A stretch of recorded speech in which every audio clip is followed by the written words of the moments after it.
Anniversary of the University of North Texas Department of Information Science.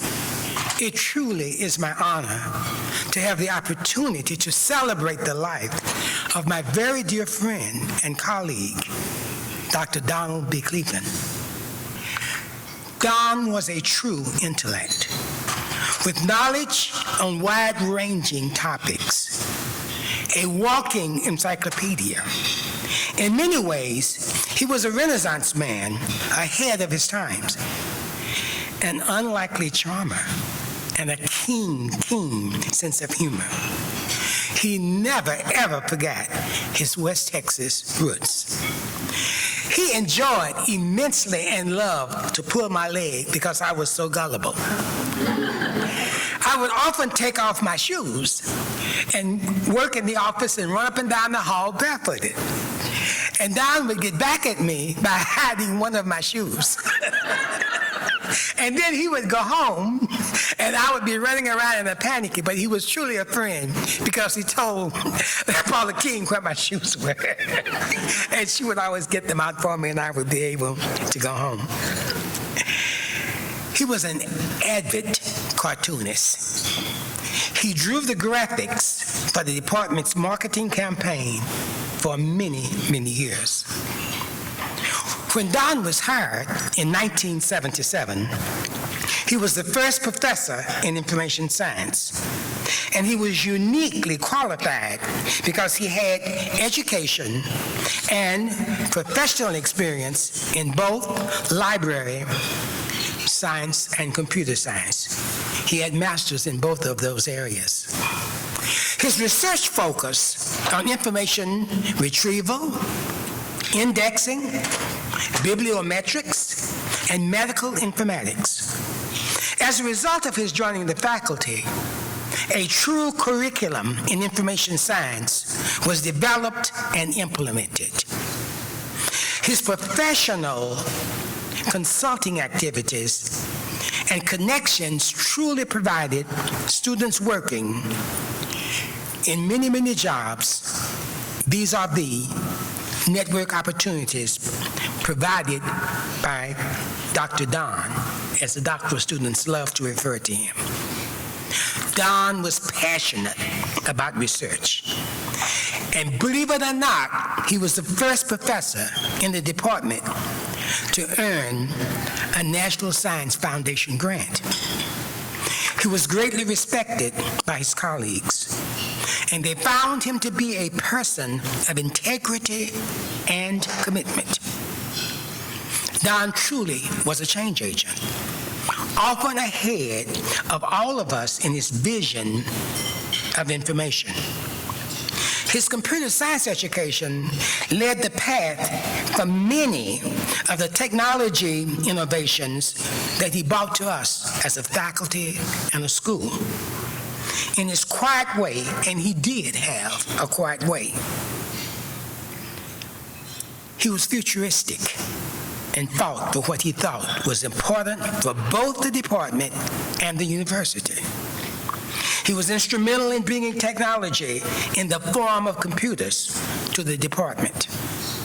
He spent a whole summer setting up the very first computer lab that the school had. And he lobbied for each faculty member to have a computer in their office. Many people may not know, but Don was my professor during my developmental leave in the 1990s. I took Information 6000, the first course in the Information Science PhD program.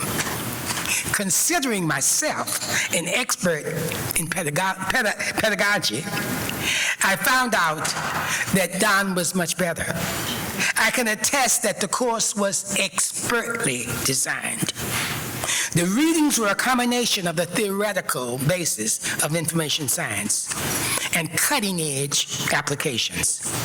His lectures were engaging, and he had a unique ability to explain complex concepts in a manner that was very easy, understandable for the students. And for a Luddite, he really was able to get through my thick head many concepts that other people would have had difficulty in doing. This ability to make the complex simple was evident not only in teaching, but in all aspects of his professional life, such as publications and committee work. It is well known that Don and Anna did very, very wonderful work for the Houston department. We say department because it was a program. And they used to say it was a school within a school. I used to love to hear Anna say that, particularly when I was dean. The commitment and dedication vested in this fairly highly successful program is truly and will be a living testament to how meaningful the education that we granted our Houston students and the profession will always owe Don Cleveland a debt. One of Don's greatest legacies is the Information Science PhD program, which was touched on very briefly by Dr. Dew. He truly was the architect. He drew the blueprints and brought those blueprints into fruition, working hand in hand with our dean then, who was Dean Ray Vondran. Don Cleveland, brought to us the concept of interdisciplinarity.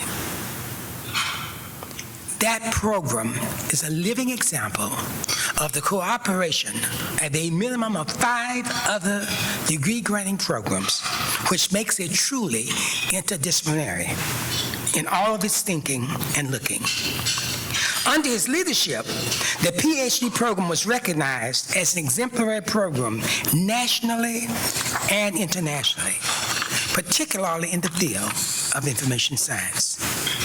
This brought our school prestige, our university prestige, and recognition. Don cultivated a sense of community among the doctoral students and promoted scholarships, which resulted in 147 doctoral student publications and presentations during his tenure. He is responsible for procuring a doctoral room for our doctoral students, where they had many, many potluck dinners and lively discussion always occurred.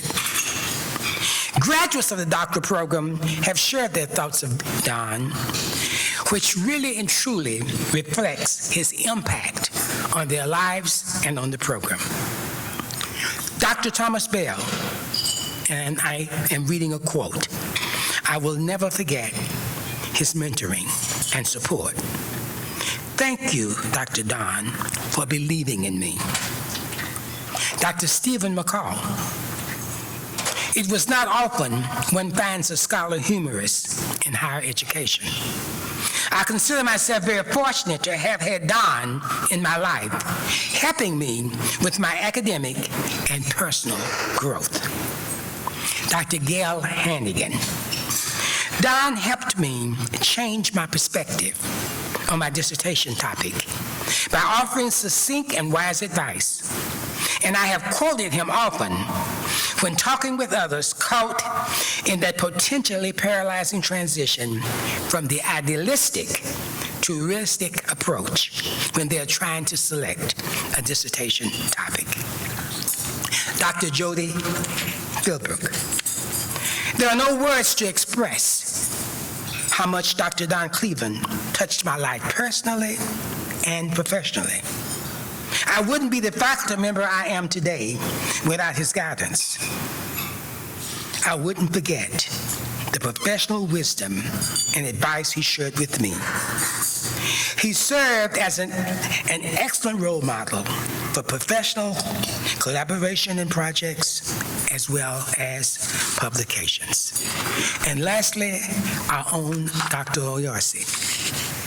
I will always remember him as an academic who never failed to put the program and students first, leading what at the time was a visionary program and later emulated by almost all other high schools. Even after retiring from UNT, Don continued to teach and to publish. He realized his dreams of publishing as his students published, reflecting his teaching and also reflecting his range of publishing, something you might not have known, from nonfiction books to adult fiction books. Don was a generous donor to the University of North Texas, the University of Houston, and Denton Community Health Clinic, among others. His comprehensive and valuable cartoon collection was donated to the UNT Library. 2 endowments bear his name at UNT. The Donald B. and Anna D. Cleveland Houston Endowment Scholarship, and the Anna D. and Don B. Cleveland Medical Informatics Endowed Scholarship. It is my understanding that 2 of the recipients of the informatics scholarship are present. Would you please stand and be recognized if you are? Stand up. Monica. Thank you.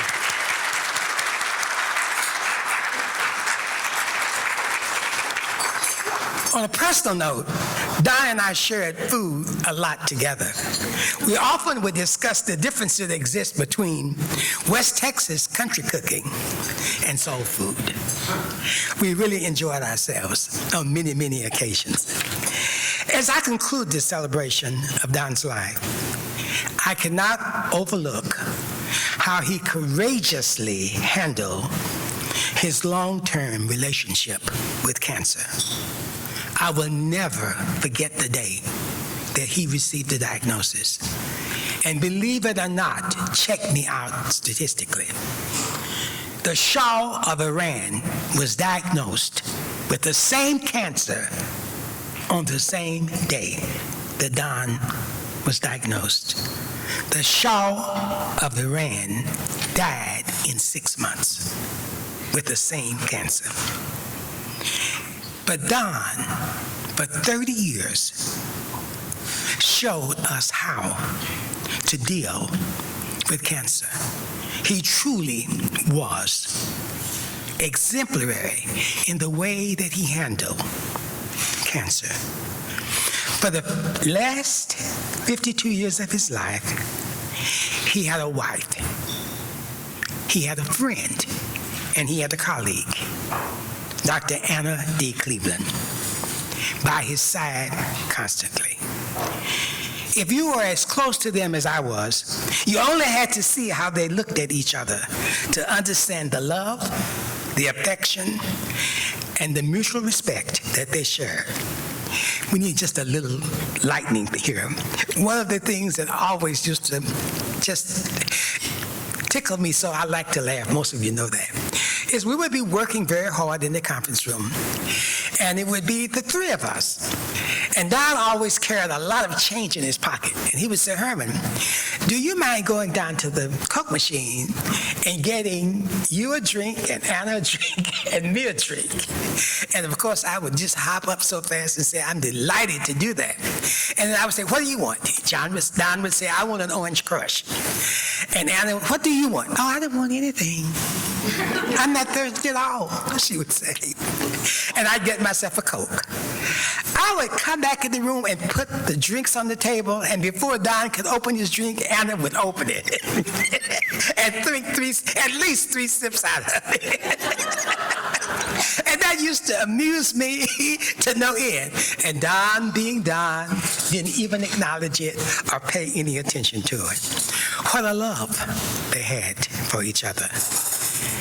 And after his retirement, every time I visited with Don, and I would ask, what is it that I can do for you? You can call us any time of the night or the day. He said, you don't need to do anything for me, Herman. And Dewey doesn't either. But I do want you to remember to take care of Anna.